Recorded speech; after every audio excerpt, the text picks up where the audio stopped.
segundo bloque de ¿Qué cielo hay que mirar? Seguimos y bueno, y ahora venimos con... Llegó el momento. Sí, llegó el momento de hablar de geopolítica. Por primera vez acá en ¿Qué cielo hay que mirar? Empieza Latitud Cero. En este primer programa, en este primer acercamiento a lo que es el mundo, vamos a hablar de uno de los temas que, por supuesto, marca un poco la agenda mundial y tiene que ver con lo que está pasando en Gaza, que es, como sabemos, una situación muy crítica. Más o menos creo que todos tenemos... algunos más, algunos menos, alguna información de las imágenes que son desgarradoras, ¿no? De lo que va llegando de Gaza, ciudades edificios totalmente destruidos, gente pasándola muy muy mal en cuanto a recursos básicos para sobrevivir. Y hay hambruna ya, ¿no? Sí, una hambruna total. Que en las últimas semanas, si bien, como decimos, esta situación se viene extendiendo hace muchísimo tiempo, en las últimas semanas incrementó muchísimo y hay preocupación por muchas más organizaciones y un montón de voces pertinentes en lo que tiene que ver con la agenda mundial, que señala lo que está pasando en Gaza, que es... Muchos lo definen ya básicamente como un genocidio, ¿no? Sí. Porque Israel bloqueó en estos últimos 2-3 semanas todos los ingresos de ayuda humanitaria. Básicamente no tienen agua, no tienen ningún insumo médico, y la comida es totalmente escasa. La gente está hacinada. Bueno, Gaza hoy es uno de los lugares del mundo más... densamente poblado, ¿no? Porque la gente se concentra en pocos lugares. Exacto, se están agolpando ahí y todas las zonas que rodean esa zona, valga la redundancia, ese marco que está delimitado por Israel, está totalmente militarizado. Sí. O sea, no hay manera de salir ni de entrar a la ciudad de Gaza, están completamente presos ahí. Aislados, ¿no? Del mundo, además, sin ayuda monetaria, como bien decías. Tal cual, sí, están totalmente aislados y para entender un poco de lo que tiene que ver con este conflicto, vamos a tener que tener en cuenta que hay un contexto histórico que conlleva mucho, pero muchísimos años de disputas por ese territorio que incluye la historia de 3 pueblos como mínimo. Cada uno tiene su religión. Estamos hablando de el pueblo islámico que, bueno, según sus escrituras, ellos habitan esa tierra porque les es prometida, así como también a los judíos y también a los cristianos, ¿no? Que fue la tierra donde nació Jesús. Entonces esa sería como la madre de la disputa. Exactamente, digamos, ¿no? Si viene un poco... Cada religión tiene su creencia o en que es una tierra elegida. Así es, prometida para ellos. Y también tener en cuenta que la aparición del Estado de Israel para las potencias de Occidente les representó un aliado estratégico para tener una influencia en el territorio que tiene muchísimo petróleo, eso también hay que decirlo. Los recursos que hay en la zona, el territorio árabe, son de gran interés para las grandes potencias del mundo. Claro, vos decís que no solamente es un tema religioso, sino también que es un tema estratégico de las potencias del mundo. Estados Unidos, ¿sí? Sí, Estados Unidos en principio. Por eso es un gran aliado de Israel, no solamente en cuestiones económicas, sino en lo ideológico, ¿no? Pero bueno, también, todas las potencias de alguna manera van moviendo sus hilos y teniendo su influencia en... ¿Europa también lo sostiene Israel? En principio, Estados Unidos y las grandes potencias de Europa Occidental son un bloque todos juntos. Por eso cuando se habla de potencias de Occidente se suele referir a ese grupo puntual de países. La OTAN, digamos. Claro, eso. Sí, la OTAN. Se podría también definir de esa manera. Lo que pasa es que conforman, según diferentes conflictos y según diferentes líneas organizadoras, conforman diferentes grupos, pero son básicamente los mismos países, ¿no? Es como decir el FMI. También los países que forman el FMI tienen básicamente la misma... Son básicamente los mismos, pero... Y ahí Europa lo sostiene a Israel como punto estratégico por el Estado Islámico, digamos, Sí, en realidad sí, porque si vos lo pensás como analizando nuestra situación actual, la base de nuestra sociedad es judeocristiana, ¿no? Entonces es como, eso sería los valores que intentan replicar de en Occidente, esa zona. digamos, Exactamente, ¿no? Sí, a pesar de que no todos tenemos las mismas religiones, hay gente que incluso es atea, pero que sigue siendo sionista. Sí. Bueno, eso también, para entender, hay como muchos conceptos como muy mezclados. Básicamente estamos hablando de una disputa de un poder, tenemos la disputa también del territorio, básicamente, que es lo que es la base, como decías recién, la madre del conflicto. Y en el medio la gente que queda a la merced de bombas y destrucción total. Pero para explicar mejor un término ¿Qué que... nos trajiste? Sí. Traje para... Estoy laburando toda la semana también. Así, estuve escuchando muchas entrevistas, en este caso una que me llamó mucho la atención es esta de Ezequiel Coppel, que es un periodista especializado en cuestiones de Medio Oriente. Escribió algunos libros al respecto. Uno es La disputa del poder en Medio Oriente, justamente, que lo entrevista Pablo Borda, que es un docente y un divulgador de historia en su canal, y habla sobre la definición de terrorismo, que es algo que me llamó mucho la atención. Si querés lo podemos escuchar. Dale, vamos a escucharlo entonces. Directamente. Entonces, esa idea de que quiero que me teman, quiero que me respeten, de alguna manera, pero no me parece que, es peligroso tener solamente esa alternativa. Es que sí, los acadios lo pensaron, como lo pensaron los babilonios, como lo pensaron los asirios, como lo pensaron los persas, como lo pensaron los otros persas, los aqueménidas y después los asánidas. Los israelíes han sido, vos ves la historia del pueblo de Israel.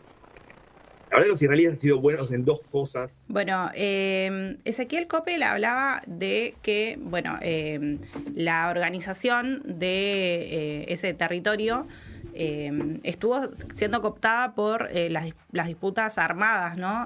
Por un lado teníamos el gobierno de Israel propiamente armado con su grupo militarizado como tal, y por otro lado diferentes grupos autoconvocados, la gran mayoría fundamentalistas religiosos, pero algunos no, que fueron, causando en una guerra civil, obviamente totalmente caótica.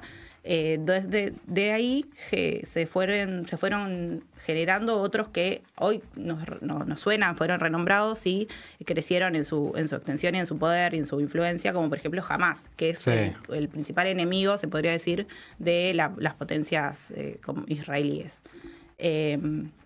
O al menos lo que ellos señalan. Sí, es a quienes ellos señalan como grandes responsables de lo que viene pasando en el ida y vuelta de bombas y de armas. Pero también hay que tener en cuenta que el poder que tiene Israel frente a las potencias palestinas, potencias por decirlo, de estos grupos, como te decía, militarizados, es totalmente dispar. O sea, estamos hablando de un lado toda la aval y la financiación de grandes del potencias. imperio. Total. Y del otro lado, es la resistencia de grupos extremistas, violentos, sí, pero con muchísimo menos recursos. Además que el periodista también mencionaba que es la conformación de un Estado dentro de otro Estado, ¿no? Entonces es como que... Claro. Sí, ahí empieza Ahí ya le da el contexto de terrorismo, ¿no? Exacto, sí, porque para ir a la definición, el Estado es el monopolio legítimo del poder. Claro. Entonces, al ser un Estado, Israel tiene la legitimidad, por decir, no encontrar otra palabra que es justo la que lo define, la legitimidad de atacar. Lo que pasó, ya todos lo sabemos, el 7 de octubre del año del 2023, que fue un antes y un después, literal, en este conflicto, tiene que ver con el ataque adjudicado a Hamás, donde fallecieron muchísimas personas, la gran mayoría mujeres, uno de la conformación de muchas personas que estaban ahí tenía que ver con una fiesta electrónica, como sabemos. Sí, me acuerdo. Que también, por supuesto que es totalmente repudiable, pero también habla mucho de cómo se vive esta situación en el mismo territorio, de un lado de la frontera y del otro, porque de un lado tenemos gente hacinada, niños muriendo de desnutrición y, bueno, horrores ocurriendo los guetos, digamos, como un gueto nazi, de los guetos judíos, de los pueblos judíos en la época de los nazis, hoy. Bueno, sí, se habla justamente de un holocausto a cielo abierto, ¿no? Es lo que pasa en Gaza. Y del otro lado, bueno, es gente viviendo una vida totalmente normal y haciendo cosas que uno hace en su vida normal, pero en ese contexto es bastante sórdido, ¿no? Ir a una fiesta electrónica donde del otro lado... además es un alambre, ¿no? Lo separaba un alambre. Exactamente, así de crudo como lo imaginamos. La actualidad de hoy en Palestina, bueno, no hay mucho que decir más allá de las imágenes que uno puede ver, que son desgarradoras, pero para entender que quizá uno lo puede ver como lejano y bueno, sí, lejano en cuanto a la cuestión geográfica, igualmente repercute en nuestro país. Porque eso me interesa.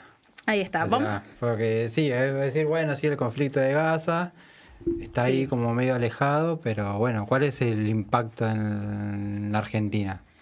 Para empezar, como te decía recién, Israel tiene su aliado principal en Estados Unidos y también en las grandes potencias de Europa, pero si pensamos nuestra posición frente a en lo que tiene que ver con las relaciones internacionales, no somos lo que se dice hoy soberanos del todo. No. Todas las decisiones que tienen que ver con la política interna, lo que hablábamos hoy recién, tiene que ver con desfinanciar cualquier tipo de ayuda del Estado y demás, es en línea de lo que nos exige el FMI, que es, de nuevo, firma las mismas personas, ¿no? De organización una u otra, pero termina siendo... Es una dependencia y pérdida de soberanía, ¿no? Total. Lo que hace el gobierno básicamente está en línea con lo que piensa y lo que dicen estos nuevos jefes que tiene, ¿no? El gobierno, que son, en principio, estas grandes potencias. Y, por supuesto, eso hace que en nuestro país el genocidio que está ocurriendo en Gaza no tenga el mismo rechazo, no cause el mismo escosor que debería causar en realidad, porque si lo pensamos esto, que me sonó mucho en cuanto a definiciones de lo que tiene esta situación, es que hoy es el genocidio más documentado de la historia. Claro, sí, por la tecnología. Por una cuestión, claro, de la coyuntura. Vivimos en un mundo más globalizado. Más globalizado, y además existe, como decías, la tecnología. Puedes grabar, puedes sacar fotos de una manera mucho más fácil. Hay millones de material audiovisual. Hay un documental que ganó el Oscar. Sí, hay documentales que son muy buenos, como el que mencionás. Hay otros que quizás son más caseros. Hay entrevistas de testimonios de gente que salió de ahí. Claro, que se están grabando, ¿no? Casi en vivo. Constantemente. Vos, si querés sumergirte en eso, en ese mundo, que a mí me afectó muchísimo, la verdad, estar investigando constantemente por esto, pero... si querés hacerlo, a eso voy, es que lo podés hacer porque hay muchísimo disponible, que es algo que no pasó jamás en la historia. Claro. Si vos lo querés de alguna manera cuantificar en cantidad de muertes y desastres a lo largo de nuestra historia, es la primera vez que pasa algo así. Claro. Y sin embargo, no parece tener tanta repercusión a nivel global. Bueno, ahí yo te podría decir, digamos, esto de... La verdad que no tiene el impacto en Argentina, digamos, que la gente también está perseguida, la gente, si, digamos... En mi caso personal, yo bajé, por ejemplo, en fotos de Palestina de mi Facebook. Claro. Por seguridad. Sí, igual ahí como amenazas, como persecuciones a gente que se manifiesta a favor de Palestina. Sí, también ahí entra también la lógica de las redes sociales, que a su vez también están siendo monitoreadas. Si lo querés, por gente que no piensa... y ni tiene intenciones de legitimar de los derechos humanos de la gente palestina. O sea, sí, o te hay como esto de que te empiezan a tratar de... Sí, hay mucho fobia del Islam. No sé, tiene un nombre eso, pero no sé decirlo. No, pero te dicen que estás en contra de los judíos, ¿viste? Sí, bueno, esa es una desviación de la discusión que me parece... muy pertinente aclararla, pero también muy, muy inteligente quien la quiere hacer para desdibujarlo y confundir y por lo menos argumentalmente al otro, ¿no? Porque si bien, como sabemos, el sionismo tiene que ver con una cuestión más política, con un movimiento ideológico que sostiene que el Estado de Israel tiene un territorio que es... una supremacía sobre otro territorio. Claro, sí, exactamente, que las personas que vivían ahí tienen que ser desplazadas y que Israel... Bueno, ese es el sionismo. Pero señalarlo y discutirlo y cuestionarlo no tiene nada que ver con el antisemitismo. Claro. ¿No? Que es básicamente lo que quizá algunos quieren. Porque cuando vos, al menos yo, cuando uno quiere dar una cierta discusión en las redes, a mí en los últimos tiempos se me llenaba el Instagram de gente judía que venía a insultar y a decir que era antisemita. Claro, es que ahí las discusiones pasan por dos carriles distintos. Por un lado, la parte teológica, que también, si querés, podemos discutirlo y poner sobre la mesa diferentes cuestiones, pero por otro lado, tiene que ver con lo más material, que es lo político, ¿no? Que termina afectando positiva o negativamente en la vida de las personas. Así que bueno, esto es básicamente lo que viene pasando en el mundo. Es no sabemos que no tiene... Yo lo veo así como un poco de lejos el conflicto, que estamos hoy el gobierno está como el Estado argentino en definitiva, actual, en manos del gobierno. Está como muy metido y muy aliado a Israel. Sí, lo vemos a Milei, lo vimos muchas veces. Sí, agitando una bandera de Israel en muy peligroso. Público, lo cual es muy peligroso porque si vamos a los mismos registros de nuestra historia, Argentina fue no solamente en conflictos de Medio Oriente, ¿no? En todos los conflictos mundiales que hubo, que no fueron pocas, claro, Argentina siempre se mostró neutral en cuanto a las políticas de Estado internacionales. Además, porque tenemos una historia propia, Malvinas, atentado a la AMIA. Desde ya, bueno, pero estos dos atentados últimos que mencionás se dieron en el marco de un gobierno que no fue tan neutral. Entonces es por eso que despiertan las alarmas y capaz ver al presidente argentino agitando una bandera de Israel o de cualquier otro país, como los de Estados Unidos también, genera un poco de... preocupación por lo menos en el votante y en la gente común, porque piensa, no hay que meternos en ese quilombo porque no va a salir bien. Sí, por experiencia propia, yo no lo veía tan ameno, capaz que porque era más chico yo, no lo veía tan fanatizado. Yo lo veía a él muy, muy fanatizado. Sí, desde ya que Javier Milei como personaje tiene mucho de lo emocional y de la falta de control de lo emocional, diría yo, que él es el condimento que le da a su personaje. Sí, una especie de mesías. Sí, y también hay una cosa de lo mesiánico y de lo esotérico que rodea a Milei y de lo religioso que no termina de explicar mucho la línea ideológica que tiene, porque él hizo un popurrí de muchas cosas, ¿no? Primero evangelista, después judío. Sí, bueno, pero eso de alguna manera tiene como una lógica que sigue lo que siempre dice él, ¿no? Es como él, como decíamos recién, su gobierno le habla a los ricos, él se reúne con... Bueno, lo vimos hace no mucho cuando en Chaco inauguraron ese mega espacio.